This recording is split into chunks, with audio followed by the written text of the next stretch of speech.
Alors, est-ce que tu sais ce que c'est que ceci? Je suppose une sorte de nouvelle microscopie, je sais pas. On a vu ça au microscope peut-être. Ça ressemble un peu genre à des cellules et tout ça. La cellule, non? Cellule, je sais pas. C'est une seule cellule ou il y en a plusieurs? Bah là je sais pas trop. Il doit en avoir plus deux. À mon avis, c'est une seule vachement zoomée. Je dirais plusieurs. Oui, il y a plusieurs couches, on va dire. Plusieurs cellules organisées entre elles forment quoi? C'est un tissu. Un tissu.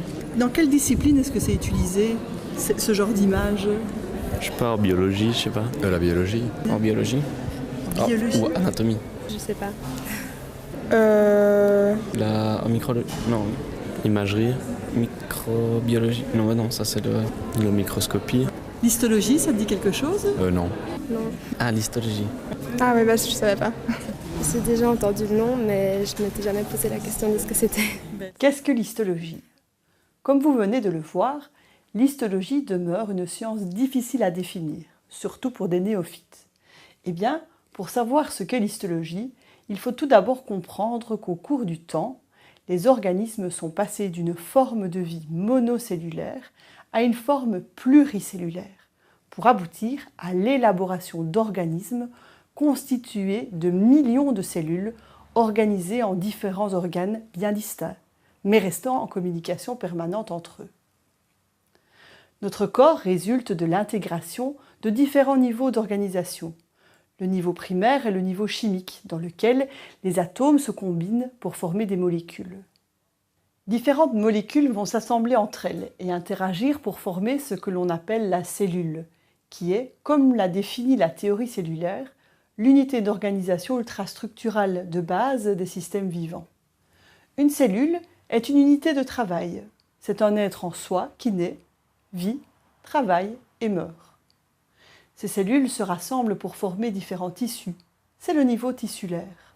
Ensuite, le niveau organique correspond à la construction d'organes formés de l'assemblage de tissus différents. Le stade ultérieur est le niveau des systèmes où plusieurs organes contribuent ensemble à la réalisation d'une même fonction, comme par exemple dans le système cardiovasculaire, le système endocrinien.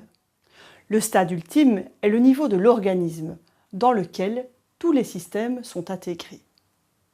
Dans ce MOOC, nous explorerons le niveau tissulaire. Nous découvrirons les différents tissus de base qui constituent les organes de notre corps. Bref, nous ferons de l'histologie. Je vous propose de faire un petit saut dans le passé. Le concept morphologique, fonctionnel et pathologique de tissu naît à la fin du XVIIIe siècle. À l'époque, c'est un médecin du nom de Xavier Bichat qui en sera le pionnier. N'ayant pas eu recours au microscope, il réalisa des travaux de dissection précis et minutieux des organes des animaux. Et c'est au travers de cette méthode qu'il identifiera les constituants essentiels de ces organes, les tissus. Un autre médecin du nom de Marcello Malpighi avait déjà donné naissance à l'anatomie microscopique quelques dizaines d'années plus tôt. On le considère comme le père de l'histologie, car il est le premier à avoir utilisé le microscope pour l'étude des tissus. Mais le terme histologie n'apparaîtra que des années plus tard, en 1819, quand il sera adopté par Mayer et Heusinger pour définir la science de l'analyse des tissus au microscope. L'ensemble des observations microscopiques réalisées à cette époque a permis de constater que le noyau est un élément constant de la cellule. Ces observations ont également permis d'élaborer la théorie cellulaire pour les plantes de Schleiden en 1839 et pour les animaux réalisée par Schwann en 1839. Le concept omnis cellula et cellula, toute cellule dérive d'une autre cellule de Virchow, ainsi que celui de Haeckel, l'ontogénie retrace la phylogénie, repose aussi sur des observations microscopiques. Soulignons qu'à l'Université de Liège, Édouard van Beneden a découvert et décrit les mécanismes de la méiose, fin du XIXe siècle. Et Maurice Chèvremont a démontré l'existence de l'ADN mitochondrial dans les années 50. Après ce bref historique, revenons à un aspect plus pratique de l'histologie. On distingue chez les vertébrés 4 groupes fondamentaux de tissus. Les tissus épithéliaux, les tissus conjonctifs, les tissus musculaires et les tissus nerveux. Cette classification en 4 groupes de tissus fondamentaux ne repose pas sur leur origine embryologique, mais sur leur structure et leur fonction. Dans ce MOOC, nous observerons ces tissus grâce à un microscope optique virtuel. Cette technique nous permettra de distinguer clairement les cellules et autres éléments de structure qui composent les tissus, ainsi que l'organisation spatiale. Par contre, comme vous le voyez sur ce schéma, la limite de résolution du microscope optique ne permettra pas d'observer la composition moléculaire des tissus. Discipline descriptive à ses débuts, l'histologie se présente aujourd'hui comme une science permettant une observation extrêmement détaillée et ultrastructurale depuis l'émergence de la microscopie électronique.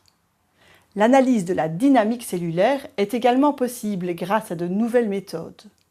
En effet, sans cesse les cellules se multiplient, migrent, modifient leur activité métabolique ou disparaissent. Grâce à des techniques particulières telles que l'histochimie, l'autoradiographie, l'immunomarquage ou encore l'hybridation in situ, l'histologie moderne connecte les localisations précises d'éléments microscopiques aux événements qu'ils se déroulent dans les organismes vivants.